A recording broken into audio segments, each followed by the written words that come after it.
Hello, Flash Quilters. I'm Linda Smith from Flash Fiction Mystery Quilt. Hi, this is Sue Ellen Jennings, co-owner of Flash Fiction Mystery Quilt, and I'm here to welcome you to our new group, Flash Quilting. We're looking forward to sharing new blocks with you, new techniques, lots of information. We can't wait to see the different products you have to make, and we can't wait to start sharing all our different ideas.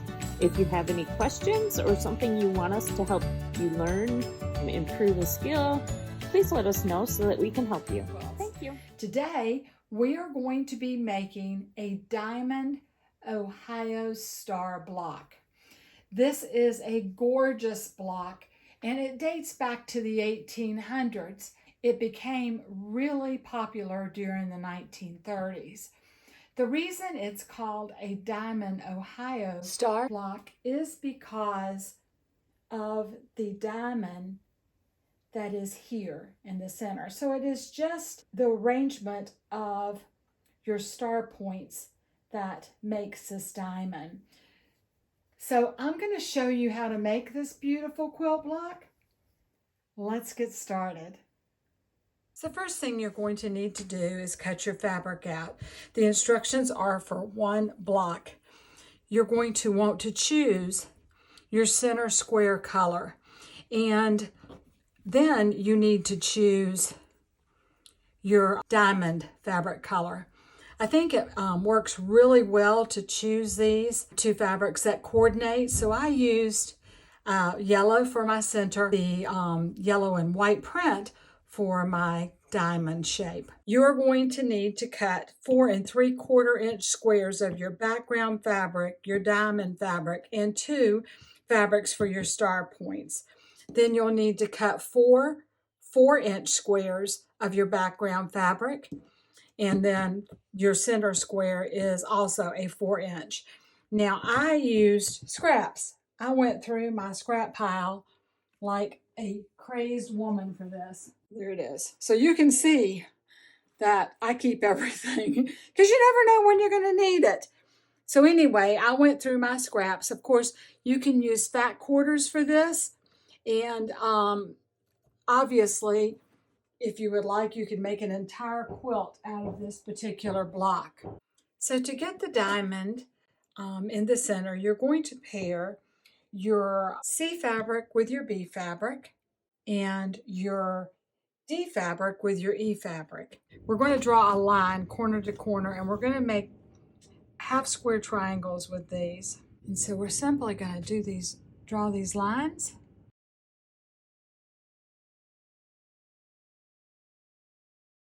And once you've done that, we'll go to the machine and we'll sew these. These should be sewn at a scant 1/4 inch. So in order to do that, I am simply going to move my needle, and if you'll watch it, it's going to move over this way just a little bit, and I'm going to move it 3 little clicks. And so it scooted over a little bit for me, and that will give me my scant 1/4 inch. So we're going to sew to the left of this line, and then we're going to turn this around and sew to the right of this line. And so for my foot, I just line up on this, set it to where it is a scant 1/4 inch, and we're making half square triangles. So we're just going to sew following this line.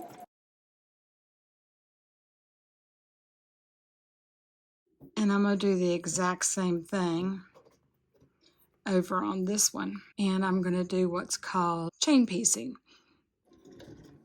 which means you just keep sewing from one to the next one.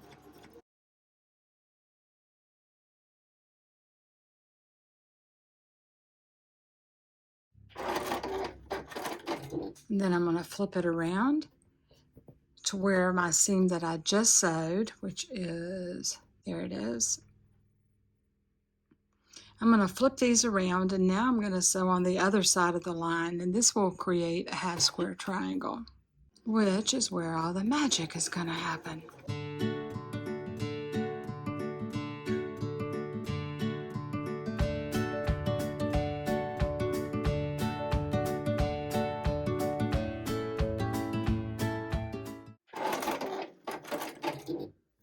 And then I have my little thread cutter. And all I do is just pop it down between there and it cuts my threads for me. So next we're going to go back over to the cutting table and we're going to cut on the line we drew. So you just line your ruler up on the line that you drew and you simply cut right down that line. Instead of 4 pieces of fabric, you have 4 half square triangles. And they'll look like this. So we're going to press these so that the darker fabric is the fabric that is folded over like so. First thing we're going to do is set our seams. And then you just lift up the darker fabric on your color choices and press it and do the same for all your pieces. If you just roll over the seam like that, the iron will press it down for you really nicely. Now we're going to draw some more lines on our fabric. Choose 2 of your half square triangles. I didn't choose this one because of the really dark fabric and it would be hard to see my lines. And now we're just going to draw from corner to corner a new line here.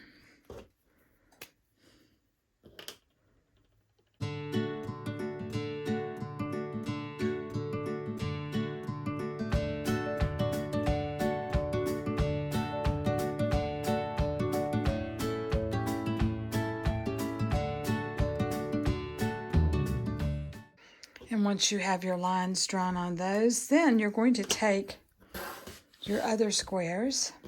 You're going to place these down so that you match on these 2 the same as you're doing on these 2. I am putting my B fabric next to my darkest color. And I'm going to do the same thing with this one. I'm going to put my B fabric next to my darkest color. And then you're going to nest these seams together. And nesting your seams together means that they are butting up right beside each other. Not on top, but they're literally right beside each other. And when that happens, you can actually feel it. And again, whatever you choose for your diamond fabric, which is your B fabric, you want to make sure that you put it on the exact same side of both pieces. In other words, I don't have my diamond fabric over here on my white. I have it on the red on this one, and I'm putting it on the red on that one. Okay, let's go sew these. So again, by the time you walk to your machine, if you're like me, you've moved your fabric. Check it, make sure your seams are nested.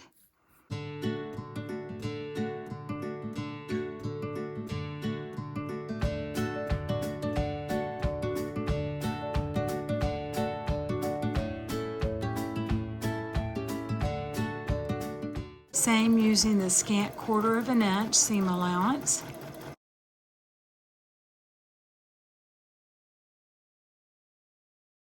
And we're going to repeat that for this block as well, making sure that your seams are nested right up against each other, especially in the center right now because that's where we're sewing through.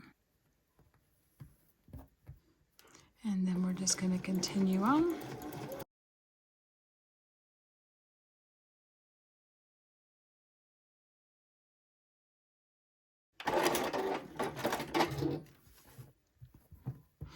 And we're going to do it again on the other side. As you can see, my seam is right there. And now we've just flipped these blocks around and we're going to do the exact same thing, sewing a scant 1/4 of an inch on the other side.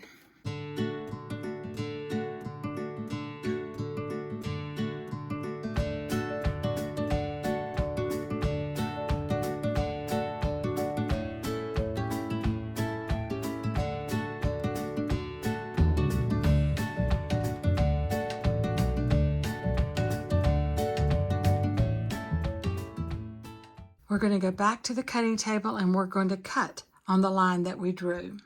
And so just as before, line up on the line you drew.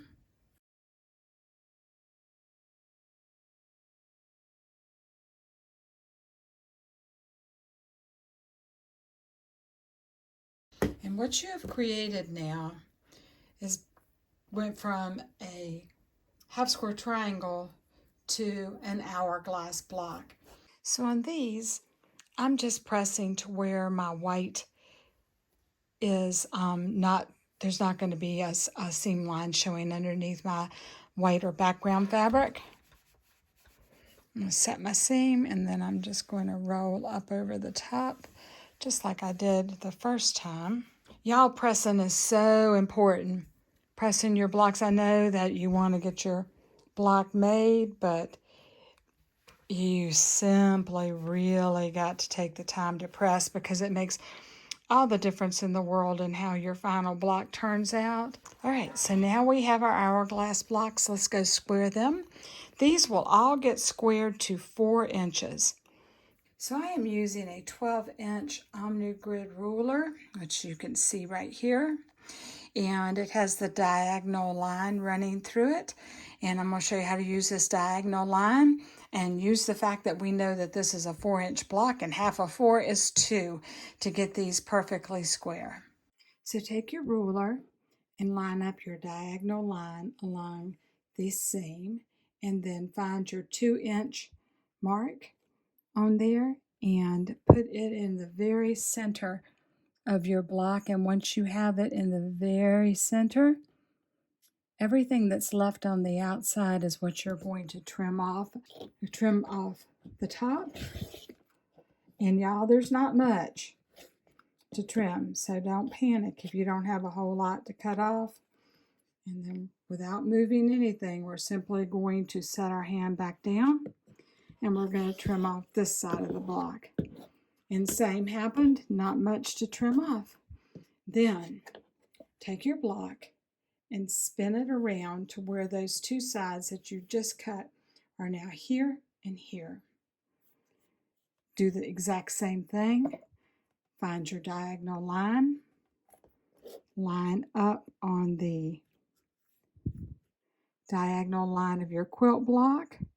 Move the 2-inch mark, and I'm going to try to zoom in here so you can see that. See how my 2-inch, my little hole in my 2-inch is dead in the center of these points? That is exactly what you're looking for.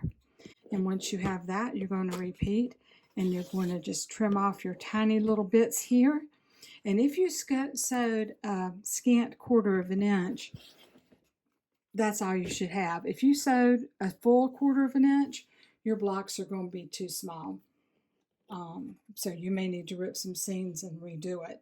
But go ahead and square all 4 of your hourglass blocks, and we'll come back and start putting this beautiful block together. Now it's time to arrange our block pieces. Place your center fabric down and line up whatever your B piece is. Repeat all the way around, lining up your B pieces with your centerpiece. And once you've done that, then you need to look at your colors, because in each corner they need to match. So that doesn't match, so we're going to flip this around to where those match now. See these 2 D pieces? They match. And these 2 C pieces right here match. And we're going to put this one in, and it completes it, and now they match. So you have to play with it for a minute to get it to where your C and D pieces are in a corner. Once you have that, then you simply will put your squares right here that you cut of your background fabric. And then that's the proper arrangement of it. I will tell you, and once we sew the rows together, that it is really easy to flip these rows around and take this top one and move it up. I don't know. Anyway, we're going to sew the rows together first. sewing this piece to this piece, and sew on down and make a row out of it. So I'm directionally challenged. At any rate, I bring the exact same layout that we want over to my sewing machine, and I set it out here, and then I simply start by doing that, and then I know I'm sewing on that edge.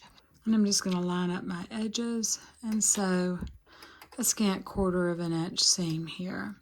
Watch these corners because they're folded, and if you're a brand new quilter, they'll bunch up on you if you don't have them laying flat when you get started.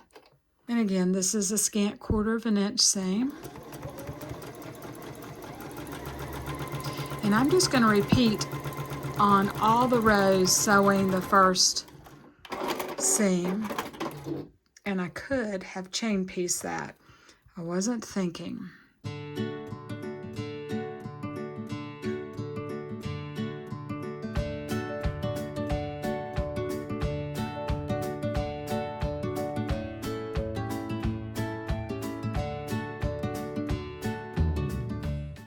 I had a really crooked moment. Can y'all see where I had a crooked moment? I mean, the seam itself looks straight, but in reality, I went in right here. Now, if that happens to you, all you have to do is resew your seam. You don't even have to pull it out, just to resew it. And obviously strive for a straighter seam the next time you sew it.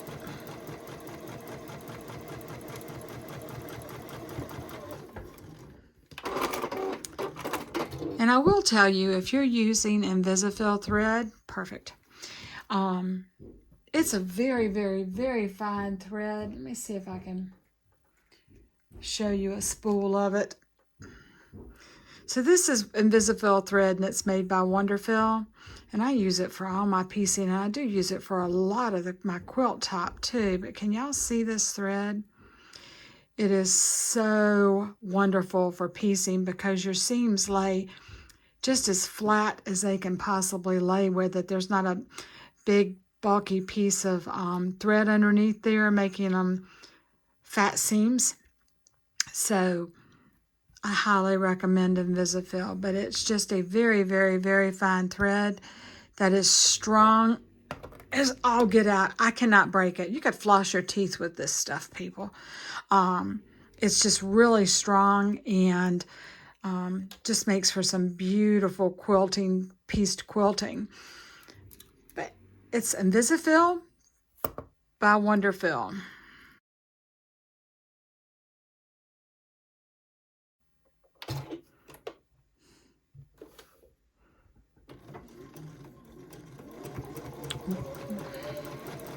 And again, I'm just sewing my first 2 pieces in each row together. And again, I should have chain pieced, but I wasn't thinking, I was talking. I wonder who else does that. So I've got all my first pieces. See how easy that is? I mean, come on, Linda. There. I have all my pieces sewn, and now all I have to do is add this piece, this one, and the last one, and then we'll have our rows done. I am definitely chain piecing these. For new quilters, when you chain piece, it saves time. Obviously, my machine has a thread cutter. That's that noise you hear at the end of every time I sew. But a lot of machines in my travel machine does not have that. And so if you can, trying to get this lined up right, if you can chain piece, it saves you so much time because you're not having to stop and cut between every single piece. And this is a perfect block, especially if you are making a whole quilt out of this, which you most certainly can do, to chain piece.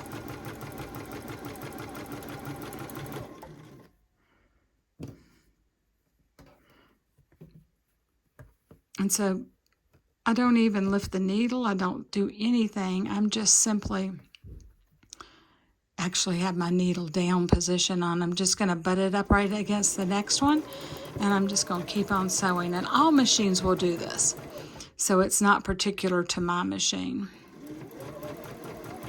All machines will just keep on sewing. That's what they want to do.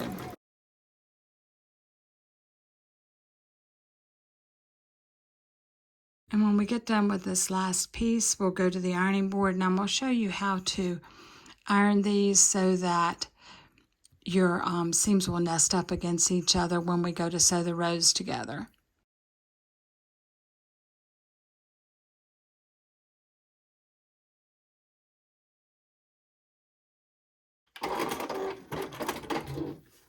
Okay, so I have my doodad, which cuts my threads when I chain piece, and folks, I love chain piecing. Okay, so we're going to go press these, and I'll show you how to press them so that your seams nest up. So when you lay these back out, make sure that your corners have the same colors in them, because if you got them out of order, they won't. The top one, I'm going to press these two seams to the inside.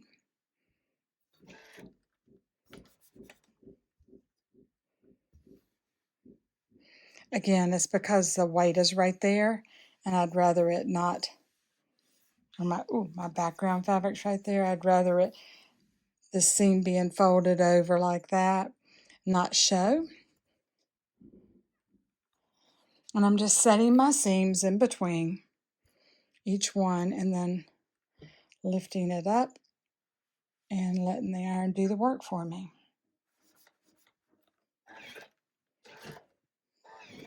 So now these are pressed to the inside, and you can flip it over and get any errant pieces that want to go whichever way they want to go. Press down nicely. And your next row is going to go to the outside.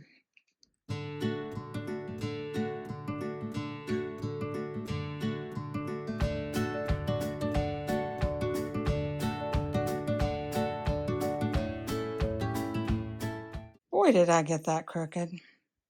And I think that's going to be a problem. Do you see how much off that is? That's going to be a problem. I'm going to rip this seam, and while we're on ripping seams, I'm going to show you a quick and easy way to rip seams. For those of you that have watched any of Flash's videos, one good seam ripper, and I use the Clover seam ripper, super sharp, but they do get dull, so if yours is old, buy a new one. So what you want to do is you want to just start right here and pick out one or two little places just to give you a starting place. And once you have a starting place, you're going to take your seam ripper and you're going to place it in between the two pieces of fabric just like this. And you're going to press down, holding your fingers between the fabric. And if you can listen carefully, you can hear it. And so every time I'm finding that little ball with my fingers, and once my fingers are on that ball, all I do is hold down and it's apart.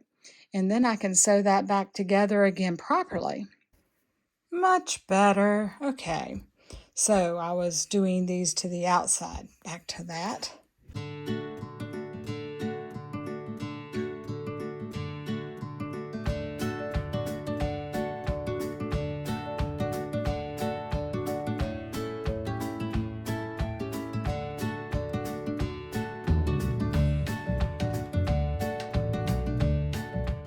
So now these are pressed going out, these are pressed going in, and these last ones will go in.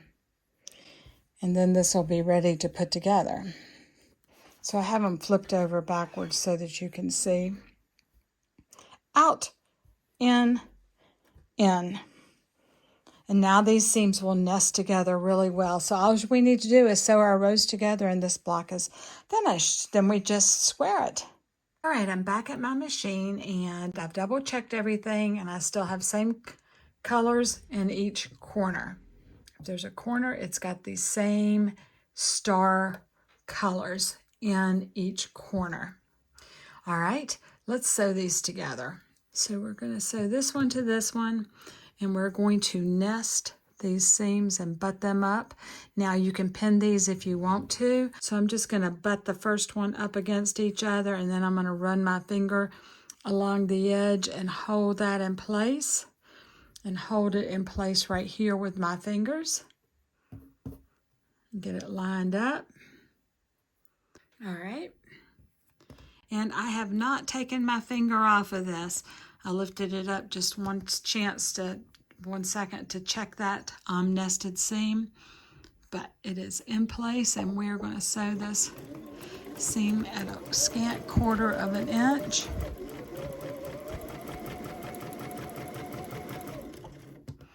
Now I feel this seam underneath here heading in the wrong direction. There we go. And if you feel a bump, stop and lift your fabric up and fix the bump. It'll make for a smoother quilt.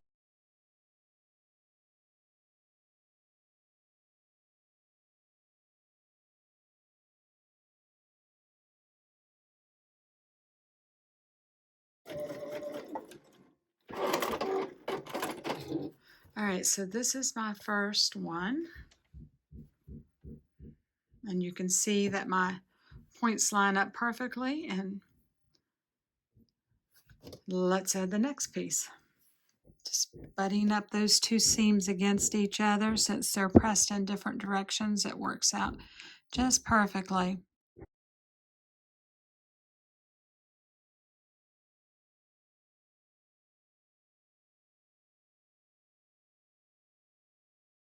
See, I haven't lifted my finger up. That's because I didn't pin, so I keep my finger in place when I'm nesting seams.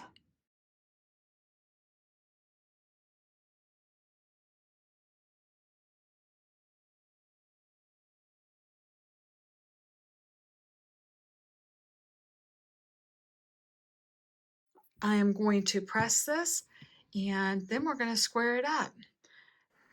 So here, it is very important. It's always important to set your seams, but it's even more important when you have all these joints coming together to make sure that your seam is set. So that is what I'm going to do right now. I'm going to set this first seam, and I'm going to get that one laying the way it's supposed to. There we go. And it doesn't take long to set a seam, but it does make a difference when you press it over and how pretty it looks.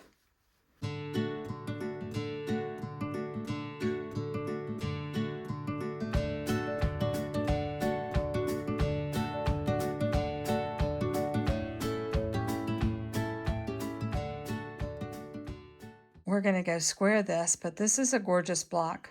First things we're going to do is we're going to get our 12-inch ruler, and I use an Omni Grid. Of course, you can use any 12-inch ruler, square ruler that you want. You're going to find your diagonal line on your ruler right here, and then you're going to find these points right here. And so you're going to lay your ruler down on that, on these, running from that corner to this corner, but through these points is very important. Now this block squares at 11 inches. And y'all, I'm going to tell you, there's not going to be much to trim off. And I'm going to press down on my ruler, and I'm going to trim what tiny little bits I have off there. And then I'm going to do the same for the top. There's nothing here, I don't think. One little piece. I don't know if that's in the picture or not. And then I'm going to spin this block around and put the edges that I just trimmed. Do the same thing, line up my diagonals.